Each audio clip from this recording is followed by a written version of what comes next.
Hi friends, অনেকদিন কোনো video আসেনি আমার চ্যানেলে। পুরনো কিছু ভিডিওর ক্লিপ নিয়েই আজকে চলে এলাম। শীতের শেষ দিকে গিয়েছিলাম হাওড়া দিদির বাড়ি, সেখান থেকে গিয়েছিলাম কলকাতা আমরা এসবিআইয়ের যে আর্কাইভ ও মিউজিয়ামটা আছে সেটা দেখতে। এন্ট্রি এখানে ফ্রি অফ কস্ট, তবে ভিতরে কিন্তু এখানে ভিডিও অ্যালাউ নেই। দেখো, টাকা পয়সা নিয়ে সবার তো আগ্রহ আছে, কিভাবে আজকের টাকা এলো, কিভাবে বিনিময় প্রথা চলতো, কোন সময় কীরকম টাকার প্রচলন ছিল, কিভাবে টাকা তৈরি হয়, সব কিছু। তো ছোট বড় সবার জন্য একটা নলেজ গ্যাদার করার সুন্দর জায়গা এটা। এরপর চলে গেছিলাম মেট ক্যাফে হল। এখানে কিন্তু অনলাইনে পেমেন্ট করে টিকিট কাটতে হয়।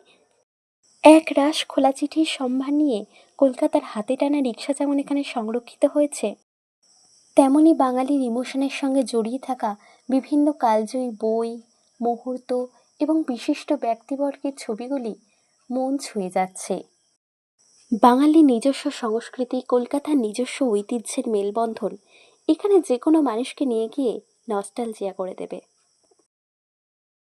এরপর চলে গেছিলাম ইডেন গার্ডেনে। গাছে ঘেরা, সুন্দর করে সাজানো, পরিপাটি একটা পরিবেশ, বাচ্চাদের জন্যে এবং বড়দের জন্য বেশ মনোরম। আমার ছোট্ট বোনঝিটা তো খোলা মাঠ পেয়ে খুব খুশি। তোমরা যারা ছবি তুলতে ভালোবাসো তারা কিন্তু এই জায়গাটাকে সিলেকশনে রাখতে পারো, খুব সুন্দর। এখানে কিন্তু বাচ্চাদের জন্য পার্ক, বোটিংয়ের ব্যবস্থা এবং পিকনিক স্পটও ছিল। এখানেই কিন্তু আমাদের সেদিনকার ঘোরাটা কমপ্লিট হয়ে গিয়েছিল।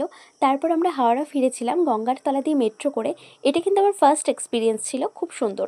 আমার ভিডিওটা এই পর্যন্তই। আজকের মতো বাই।